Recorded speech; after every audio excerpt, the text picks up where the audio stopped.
नमस्कार दोस्तों। आपकी शादी में किसी न किसी वजह से रुकावट आ रही है या आपकी शादी नहीं हो रही है, तो ये उपाय आपको नवरात्रि के दिनों में अवश्य करना चाहिए।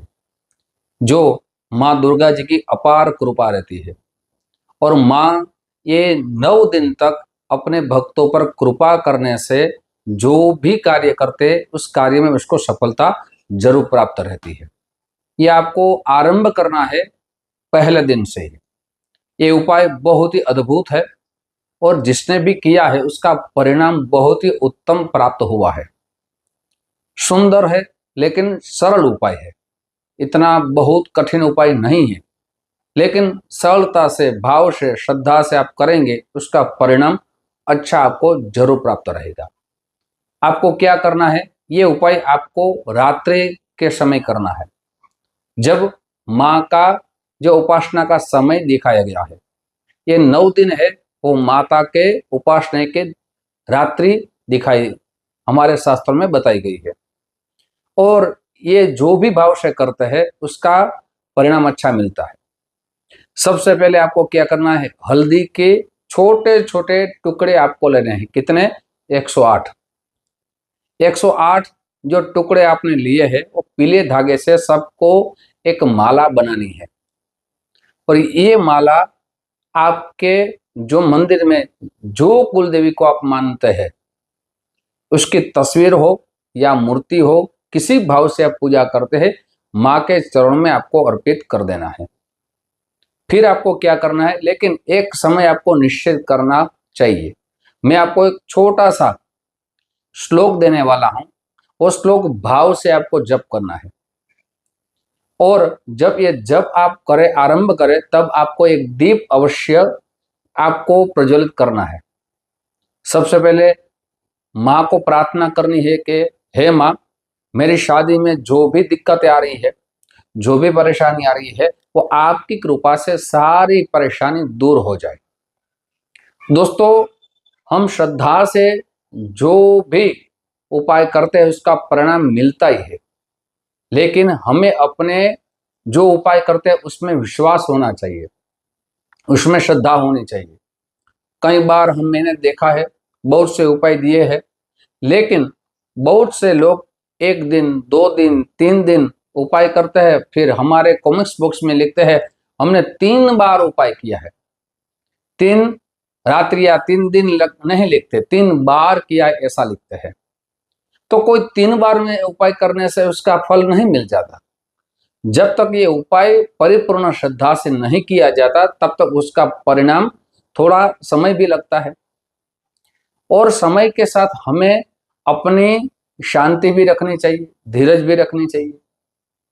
जो भी कर्म करते, अच्छा हो या बुरा हो, उसका परिणाम तो मिलता ही है, लेकिन श्रद्धा रखना बहुत ही आवश्यक है। और ये उपाय जिसकी शादी नहीं हो रही है उसको ही करना है। ये जो उपाय मैं दे रहा हूं पुरुष के लिए है, जेंट्स के लिए है। आपको क्या करना है, सबसे पहले दिया लगा दिया है, माँ की तस्वीर आपके सामने है या मूर्ति आपके सामने है, माँ के चरणों में आपने जो माला बनाई है वो माला वो अर्पित कर दीजिए। फिर मैं श्लोक देने वाला हूं, आप लिख लीजिए। लेकिन एक नियम यह है, आप एक ही माला से, एक ही आसन पे, एक ही समय पे ये मंत्र जाप आपको करना है। साथ ही ये 9 दिन तक आपको उसका व्रत करना है, आपको सत्य का पालन करना है, ब्रह्मचर्य का पालन करना है। 9 दिन तक आपको अपनी शक्ति के अनुसार कुछ दान करना है। आप दान किसी गरीब को दे सकते हैं, किसी पंडित जी को दे सकते हैं, किसी मंदिर में दे सकते हैं। आपको जो भी अच्छा लगे वो आपको देना है। साथ ही ये उपाय परिपूर्ण होने के बाद आप अपने घर नव कन्या को भोजन अवश्य कराना है। आप नव कन्या को भोजन न करा सके तो आपको 6 कन्या को भोजन कराना है। 6 कन्या को भी नहीं करा सके तो 3 कन्या को भोजन कराना है। कम से कम 1 कन्या को भोजन कराना है। आपकी शक्ति के अनुसार उसको श्रृंगार का दान करना है, फल का दान करना है, साथ दक्षिणा का दान करना है। दोस्तों, आपको क्या करना है, तो सबसे पहले जो माला ली है माँ के सामने बैठ जाइए, भाव से बैठ जाइए। इस श्लोक की आपको प्रति रात्रि को 1000 माने 10 माला करनी है। ये श्लोक आप लिख लीजिए। पत्नी मनोरमां देहि मनोवृत्तानुसारिणीं धारिणीं दुर्ग संसार सागरस्य कुलोद्भवां। हे माँ, आप शीघ्रता से मेरी शादी में जो भी मुश्किलें आ रही है, बाधा आ रही है, वो आपकी कृपा से दूर हो जाए और मुझे अच्छी पत्नी मिले, ऐसी आपको दिल से प्रार्थना करनी है। दोस्तों, आगे क्या करना है वो सारी बातें आपके सामने मैं रखूं, लेकिन उनसे पूर्व मेरी एक छोटी सी गुजारिश है। जो मेरे नए दोस्त ये मेरा चैनल देख रहे हैं, दोस्तों अगर इस चैनल को आपने सब्सक्राइब नहीं किया है तो सब्सक्राइब कर लीजिए। साथ ही वीडियो अपने दोस्तों में ज्यादा से ज्यादा शेयर कीजिए। कमेंट्स बॉक्स में जय माता जी आप जरूर लिखें। साथ ही दोस्तों, जिस माध्यम से आप ये वीडियो देख रहे हैं, फेसबुक के माध्यम से देख रहे हैं, तो हमारे पेज को फॉलो कर लीजिए। बहुत से लोगों के हमें कॉल आते हैं कि हमें पंडित जी अपनी जन्म कुंडली दिखानी है। साथ ही दोस्तों, मैं कई बार वीडियो में कह चुका हूं कि आप अगर अपनी जन्म कुंडली दिखाना चाहते हैं तो यहाँ समय लिखा है, अपॉइंटमेंट उसी समय ले।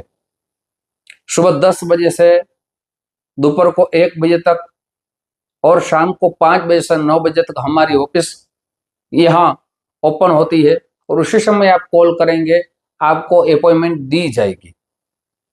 अब आपको क्या करना है, आपने 9 दिन तक ये प्रति रात्रि को 1000 माने 10 माला आपने कर ली है। 10वें दिन आपको क्या करना है, 10वें दिन आपने जो जप किया है, माने 9000 जप किया है, तो उसका दशांश यज्ञ कराना चाहिए। अगर आप दशांश यज्ञ न करा सके तो फिर से 9 माला का आप माला कर ले, दशांश जप कर ले। साथ ही अपने घर आप जरूर कन्या को भोजन कराइए। दोस्तों, साथ ही ये उपाय अभी पूर्ण नहीं हुआ है। आपने जो माला माता के चरणों में अर्पित कर रही है, उसमें से 11 छोटे से जो हल्दी के टुकड़े निकाल लीजिए और प्रतिदिन आप स्नान करने के लिए जाए, थोड़ी सी हल्दी अपने जो स्नान है जल है उसमें प्रवाहित कर दो और उसी जल से आपको स्नान करना है। साथ ही जो 2 ग्रह शादी के लिए माने जाते हैं, कारक ग्रह माने जाते हैं, एक गुरु है माने बृहस्पति है, एक शुक्र है। तो आप अपनी जन्म कुंडली अवश्य ज्योतिष आचार्य को दिखाइए। अगर आपका गुरु कमजोर है, शादी में दिक्कत आ रही है, तो गुरु का रत्न पोखराज है, अवश्य पंचांग कर्म करके धारण करें। ये उपाय के साथ ये उपाय आपको ऐड अवश्य करना है। साथ ही जो नियम मैंने आपको बताई वो नियम का पालन अवश्य करना है, तभी उसका आपको फल प्राप्त रहेगा। जन्म कुंडली दिखाएंगे तभी आपको उपाय बताए जाएंगे। जो भी आचार्य होंगे जिसको भी दिखाएंगे वो आपको उपाय बताएंगे। साथ ही दोस्तों, ये उपाय एक नवरात्रि का आपने कर लिया है और उसी नवरात्रि को अगर परिणाम शुभ नहीं आया, शुभ ही आएगा ऐसा ही सोचना है, तो आपको जो मास आ रहा है उस मास की प्रथम प्रतिपदा कहते हैं, प्रथम दिन कहते हैं, उनसे फिर से आपको 9 दिन तक का उपाय करना है। मुझे लग रहा है 3 बार से ये उपाय करेंगे, एक ही नवरात्रि में आपको परिणाम मिलेगा। लेकिन नहीं मिला है तो यह आपको ये सोचना नहीं है कि क्यों नहीं मिला है। कुछ गलती हो रही हो तो गलती को सुधारना है और श्रद्धा से उपाय करना है। दोस्तों, मुझे पक्का विश्वास है जो भी भक्त पूर्ण श्रद्धा से उपाय करते हैं उसका परिणाम उसको प्राप्त रहता है। ऐसा ही उपाय, छोटा सा उपाय, सरल उपाय आपके सामने हम रखते रहेंगे। आप जो हमें प्यार दे रहे उस प्यार के लिए आप सभी को दिल से बहुत बहुत धन्यवाद। जय श्री कृष्ण, महादेव।